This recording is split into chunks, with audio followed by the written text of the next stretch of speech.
You know her face. The little black dress. The cat. The window of Tiffany's at dawn. Audrey Hepburn is one of the most photographed, most imitated women who ever lived. The very definition of effortless elegance. But there's a photograph the world almost never shows you. A girl in the Netherlands in the spring of 1945. She is 15 years old. She weighs about 88 pounds. She has anemia, swelling from malnutrition, respiratory problems, all of it from something simple and terrible. She has been slowly starving for months.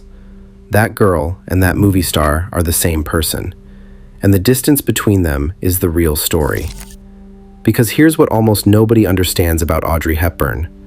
The thing that made her famous was never the thing she actually wanted, and at the height of her fame, when she had everything Hollywood could offer, she quietly walked away from it.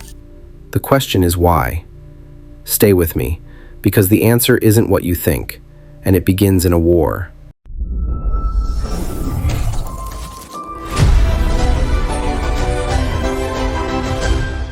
To understand the woman, you have to start with the child who survived something most of us can't imagine. She was born in Brussels in 1929 to a Dutch baroness and a British father, both of whom, uncomfortably, flirted with fascism in the 1930s. Her father abandoned the family when Audrey was still a child, a wound she later called one of the most painful of her life. When war broke out, her mother made a fateful bet. She moved Audrey to the Netherlands, believing the country would stay neutral and safe. It was the wrong bet. In 1940, Germany invaded. For the next 5 years, Audrey lived inside the occupation. And in that darkness, she found one thing that held her together: ballet. She trained obsessively. Dance wasn't a hobby. It was her entire plan for her life. She was going to be a ballerina. But the war kept closing in. Her family lost their property. An uncle and a cousin were killed. And in the winter of 1944, the Netherlands was strangled by famine, the hunger winter. Food simply ran out. People ate tulip bulbs to survive. Audrey was one of them. By the time Allied forces liberated her village, that 15-year-old was severely malnourished, her body quietly damaged in ways that wouldn't fully reveal themselves for years.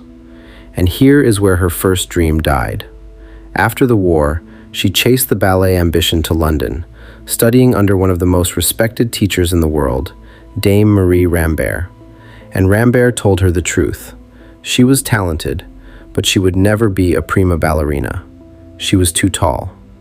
And the starvation of the war years had done lasting damage to her body.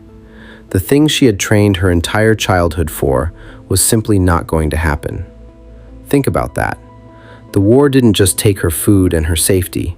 It reached forward in time and took her dream too. So she needed another way to earn a living. She tried modeling.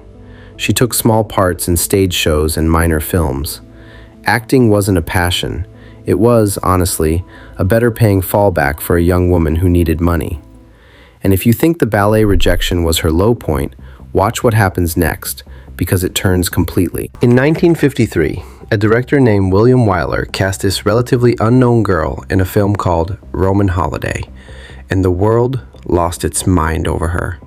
She didn't rise to fame. She detonated into it. Roman Holiday won her the Academy Award for Best Actress at just 24 in her first major Hollywood role. Almost overnight, the ballet dancer who couldn't became one of the most sought-after movie stars on earth. And the run that followed is the stuff of legend. Sabrina, Funny Face, Breakfast at Tiffany's, where she created Holly Golightly, one of the most iconic characters in the history of American film. Charade, My Fair Lady. Her partnership with the designer Hubert de Givenchy produced images so timeless they still define elegance today. For about a decade and a half, Audrey Hepburn was as famous as a human being could be. And then, at the peak of all of it, she started letting go. Because here's the thing the glamour hides. Audrey Hepburn never actually craved fame. Her son, Sean, later put it perfectly. He said his mother didn't take herself seriously and that he grew up as a normal kid in the countryside because she could see exactly how movie stars lose touch with reality and refused to let that happen to her children. The cracks showed in the 1960s. As early as 1960, she had bought a quiet home in rural Switzerland, a life deliberately far from Hollywood. Then came 1967, and a thriller called Wait Until Dark. It would earn her a 5th Oscar nomination, but making it was miserable. Her 14-year marriage to the actor Mel Ferrer, whom friends described as controlling, was falling apart, and he was a producer on the very film she was shooting. Worse, for the first time in her life, the production had separated her from her young son. She said it plainly later. She had been completely miserable because she had been pulled away from her child. That was the breaking point. Not a scandal, not a flop. A mother who simply did not want this anymore. She divorced Ferrer. She moved to Europe full-time. She married again and committed herself to raising her family in that quiet Swiss village. She didn't quit acting entirely. She would return to the screen a handful of times over the next 20 years. But the era of Audrey Hepburn, full-time movie star, was over. She had been handed the most glittering career in the world, looked at it honestly, and decided her children mattered more. For most stars, that would be the end, a graceful fade into private life. But Audrey Hepburn's story had one more act, and it was the one she would call the most important of her life. For about 20 years, she lived quietly. Then, in 1988, she stepped back into the public eye, not as an actress, but as something else entirely. She became a special ambassador for UNICEF, the United Nations Children's Agency. The following year, she was named a full Goodwill Ambassador.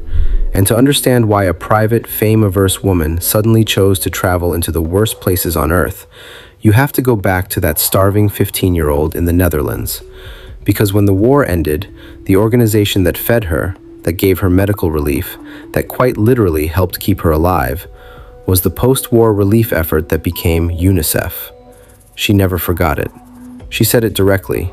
She could testify to what UNICEF means to children, because she had been one of those children. She had received the food. She had received the medicine. She knew, in her own body, what it was to be saved. So she went to repay it. Her first mission, in 1988, took her to Ethiopia, into a famine zone, where she walked through an orphanage and saw hundreds of starving children, and saw, unmistakably, herself.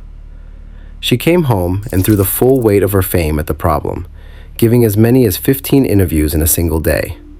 Over the next few years, she traveled to more than 20 countries, Sudan, Bangladesh, Somalia, Vietnam, using the spotlight she had never wanted, finally, for the one thing she believed it was worth using for.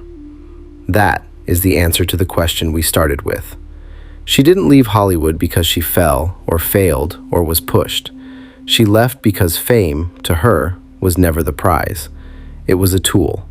And it took her until the last years of her life to find the job she actually wanted to use it for. In 1992, she was still doing that work, even as she grew ill. That year, she received the Presidential Medal of Freedom, America's highest civilian honor. Late in 1992, doctors discovered a rare cancer. They gave her about 3 months. She lived almost exactly that. On January 20th, 1993, Audrey Hepburn died peacefully at her home in Switzerland. She was 63. And here's the detail that ties the whole life together. The girl whose first dream, ballet, was destroyed by the malnutrition of war, grew up to spend the final and most meaningful years of her life fighting that exact enemy, hunger. The thing that had nearly killed her, and had quietly broken her childhood ambition, became the thing she gave her last strength to defeating, for children who were exactly as helpless as she had once been. We remember Audrey Hepburn for a black dress and a perfect profile, but maybe that was always the least interesting thing about her. The real Audrey Hepburn was a survivor who never mistook the glamour for the point, a woman who understood, because the war had taught her young, that being saved creates a debt, and the only proper way to pay it back is to go and save someone else. If this story moved you, stay with us.